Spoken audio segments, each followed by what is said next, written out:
हम ATI team news Bhadohi से मैं मौजूद हूँ इस समय बेसिक शिक्षा कार्यालय। रूबरू कराते हैं उनसे और शिक्षा के तहत कुछ बातचीत करते हैं। सर, आपका परिचय? मैं अमित कुमार, जिला बेसिक शिक्षा अधिकारी भदोही। यहाँ के बेसिक शिक्षा स्कूल कक्षा 1 से 8 तक जितने स्कूल संचालित होते हैं जनपद में, सभी बेसिक शिक्षा विभाग के अंतर्गत ही आते हैं। सर, कुल लगभग जनपद में कितने विद्यालय हैं?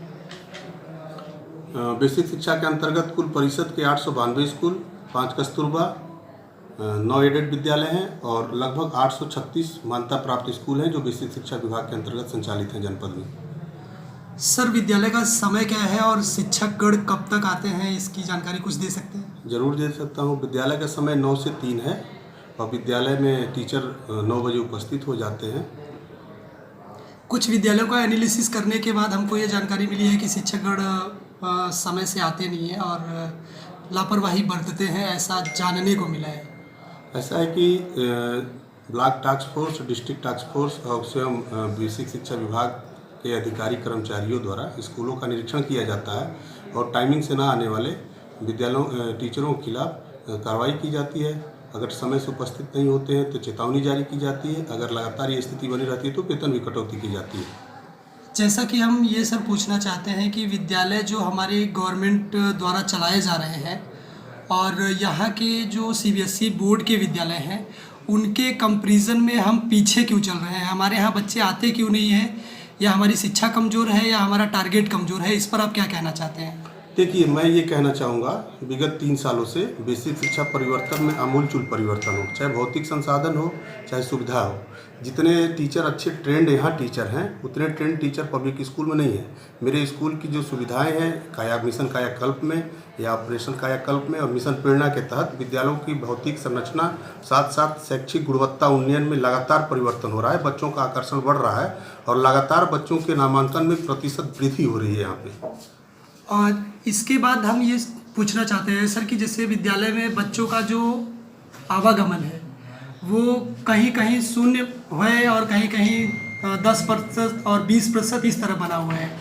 इसके लिए आप क्या टारगेट रखना चाहते हैं या किस तरह से काम करना चाहते हैं कि बच्चे ज़्यादा से ज़्यादा बढ़ें? देखिए, ऐसा है कि कोरोना काल के बाद स्कूल खोले गए हैं। 10 फरवरी को यूपीएस स्कूल और 1 मार्च को प्राइमरी स्कूल खोले गए हैं। जैसा कि शासन से निर्देश है कि 50% बच्चों को ही और क्लास वार बच्चों को दिन वार बुलाना है, वो भी 50% बच्चों को बुलाना है। तो वैसी उपस्थिति तो बच्चों की हो ही रही है। यहाँ पे जैसे कि कुछ बच्चों को थाली की बात करते हैं कि बच्चे सिर्फ भोजन के लिए आते हैं, पढ़ने के लिए नहीं आते हैं, और इस पर आप क्या कहेंगे सर? इस पे देखिए, मेरा ये कहना है कि बेसिक शिक्षा परिवर्तन, बेसिक शिक्षा विभाग में आमूलचूल परिवर्तन हो चुका है।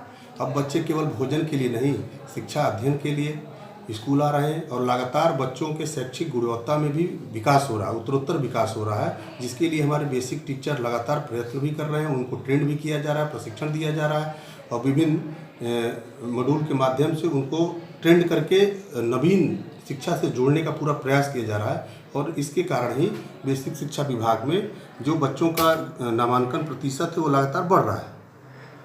सर, जो विद्यालय में बच्चे आते हैं और उनको जागरूक किया जाता है, जो भी गवर्नमेंट से इंफ्रास्ट्रक्चर वगैरह दी जाती है, किताब हो गया, बैग हो गया, ड्रेस हो गया, इन सब का मुहैया आपके माध्यम से होता है पूरे जनपद में जी। तो इसमें प्रधानाध्यापक या फिर विद्यालय के सहायक अध्यापकों का कोई लक्ष्य होता है?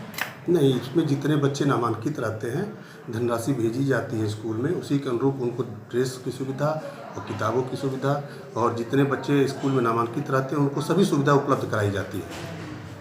सभी विद्यालयों में सर जो भोजन की व्यवस्था है, लगभग 6 दिनों में 6 प्रकार के भोजन दिए जाते हैं, तो उसमें बच्चों के लिए कुछ कमियां भी, कहीं कहीं त्रुटि देखा जाता है जनपद भदोही में, तो इसके लिए क्या कहेंगे सर आप? नहीं, अगर कहीं कमियां अगर आपको दिख रही होगी तो अवगत कराएं। उन स्कूलों को चिन्हित करते हुए कार्रवाई भी की जाएगी। लेकिन सभी स्कूलों में ये निर्देशित है कि मिड डे मील की जो मेनू है और जो दूध और फल वितरण की प्रक्रिया है उसको जरूर लागू करें, और हर स्कूल में लगभग लागू भी है। सीबीएसई बोर्ड की बात करते हैं और हम अपने यूपी बोर्ड की बात करते हैं सर, तो यहाँ पर डिजिटल जो क्लासेस है, स्मार्ट क्लासेस की बात जिसको कहते हैं, इस पर आप कितना कार्य कर चुके हैं और अभी कितना जनपद भदोही में बाकी है या कब तक पूरी तरह से कंप्लीट हो जाएगा? देखिए, स्मार्ट क्लास चलाने के लिए शासन से भी निर्देश हैं। सामुदायिक सहयोग से स्मार्ट क्लास के लिए अनुरोध किया जा रहा है और लगभग आपके जनपद में 30-35 स्कूल ऐसे हैं जो स्मार्ट क्लास संचालित कर रहे हैं। कहीं कहीं तो खुद शिक्षक के द्वारा ही ये स्मार्ट क्लास लगाया जा चुका है, जिसका उद्घाटन आदरणीय जिलाधिकारी महोदय द्वारा कराया जाता है समय समय पे।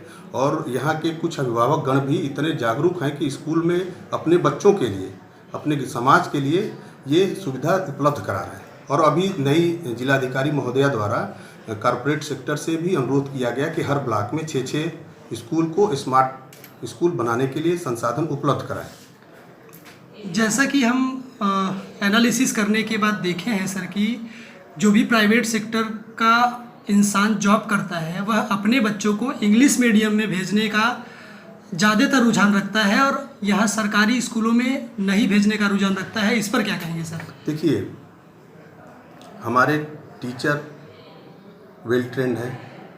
जितनी शिक्षा इनके पास है उतनी शिक्षा प्राइवेट स्कूल या फिर कॉन्वेंट स्कूल में नहीं है।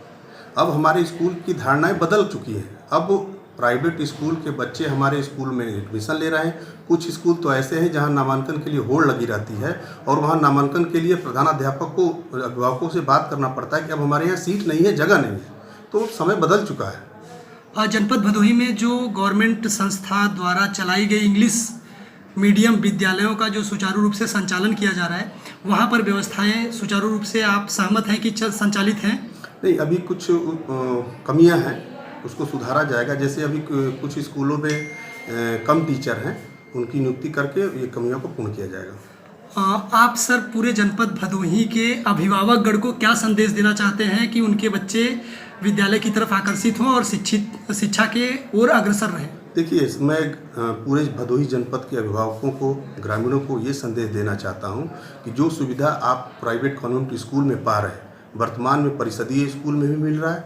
और हमारे शिक्षक अच्छी तरीके से बच्चों का ध्यान रखते हुए सरकार द्वारा इतनी योजनाएं दी जा रही हैं, उसका लाभ बच्चों को मिलेगा। साथ साथ मिशन प्रेरणा के तहत शैक्षिक गुणवत्ता में लगातार सुधार किया जा रहा है। तो अपने बच्चों को परिषदीय विद्यालय में ही नामांकित कराएं। कहीं से अगर कोई परेशानी हो तो हमको खुद अवगत कराएं, मैं उस पर फिर काम करूंगा। आप और आपकी पूरी टीम जनपद भदोही के लिए, विद्यालय के लिए किस तरह से अग्रसर है, यह बताएं सर। मैं तो हमेशा कार्यालय में उपलब्ध रहता हूँ। अगर किसी को किसी प्रकार की समस्या है, मेरा मोबाइल नंबर हर स्कूल में लिखा है, व्यक्तिगत रूप से फ़ोन कर सकते हैं। जो समस्या है वो बता सकते हैं। ब्लॉक स्तर पे बीआरसी है, बीआरसी पे हर बीआरसी पे खंड शिक्षा अधिकारी हैं, उनसे भी अपनी समस्या से अवगत करा सकते हैं। और उस समस्या अगर समाधान वहाँ नहीं हो पाता है तो हमको ज़रूर बताएं, मैं समस्या के लिए हमेशा खड़ा हूँ। अपने शिक्षक के लिए जनपद भदोही के अपने शिक्षक गण को आप क्या संदेश देना चाहते हैं सर?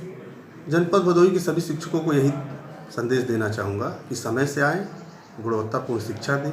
जो शासन के निर्देश हैं, जो शासन के उद्देश्य हैं, उसी उद्देश्य के अनुरूप शिक्षण कार्य पूर्ण करें। बहुत बहुत धन्यवाद सर। धन्यवाद।